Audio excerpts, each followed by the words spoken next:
C'est un fait. Les hommes aujourd'hui aiment leur corps et ne se privent plus de tester de nouvelles tenues, voire de nouvelles postures.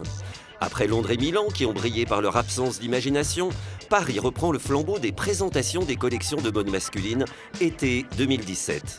Les acheteurs comme les journalistes n'ont qu'une envie, être étonnés, subjugués, conquis par les créateurs de mode venus du monde entier défiler à Paris. La mode est un reflet de la société, elle est devenue, plus que jamais, un espace de réflexion.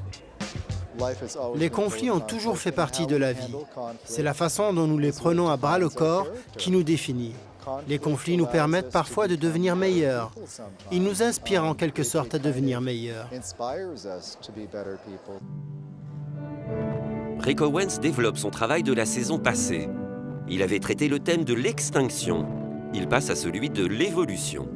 La silhouette reste architecturée, parfois twistée, souvent tissée de taffetas et de gazard de soie extra fine.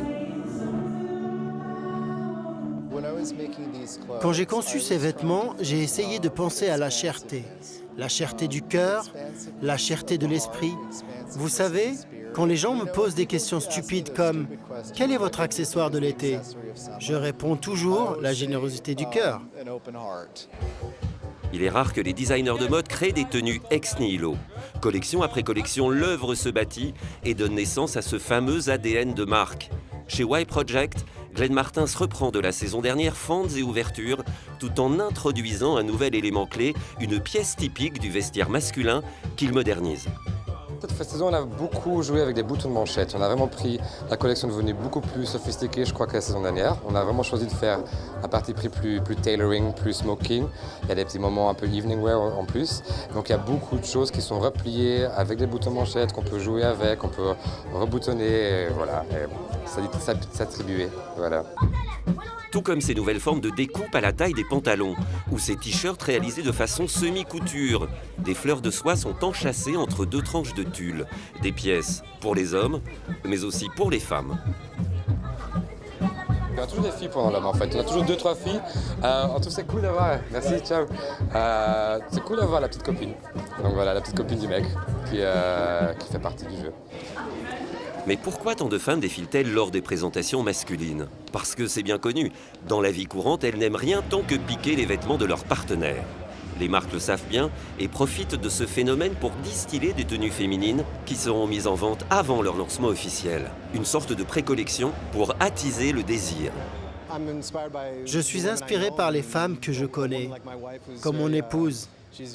Elle s'habille de façon très dynamique.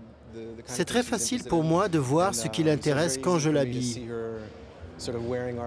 J'ai aussi pas mal d'amis qui portent nos créations, donc c'est très naturel d'avoir des femmes dans nos présentations. OAMC est une jeune griffe née en 2014. Son esprit, moderniser le vêtement basique.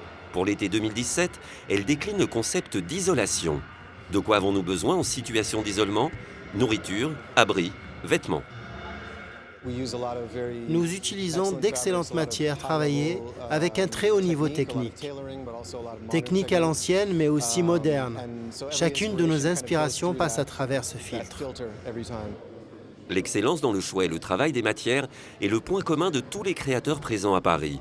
La griffe japonaise Phasetasm, lancée à Tokyo en 2007 par Hiromichi Ochi, est rapidement devenue une marque culte grâce à un travail ingénieux qui mêle jeu de proportions et de superposition à la limite de l'avant-garde. C'est la première fois que Phasetasm défile à Paris.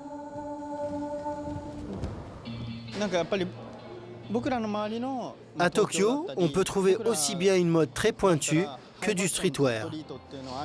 Il n'y a pas de règle, alors on peut mélanger les deux. Ces deux styles, j'en ai fait ma colonne vertébrale. Je voulais montrer cela, surtout pour ma première fois à Paris.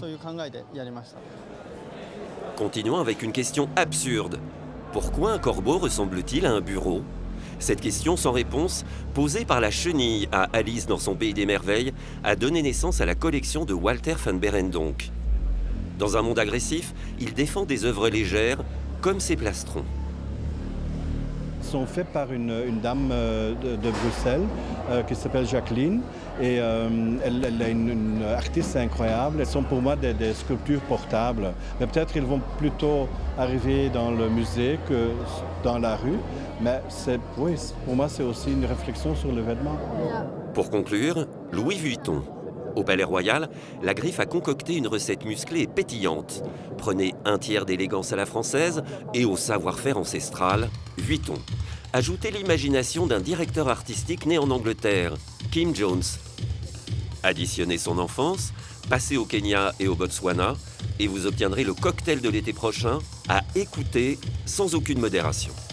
C'est un mélange de punk et d'Afrique. Voilà, exactement. C'est Should I Stay or Should I Go avec je sais pas, mixé avec Youssou N'Dour ou Angelica Kidjo. Enfin, j'adore. Vraiment, je trouve qu'il a beaucoup de talent, Kim Jones. Esprit, mot d'esprit, réflexion, recherche dans les matières, les coupes, les silhouettes. Beaucoup de tenues dans ces tenues.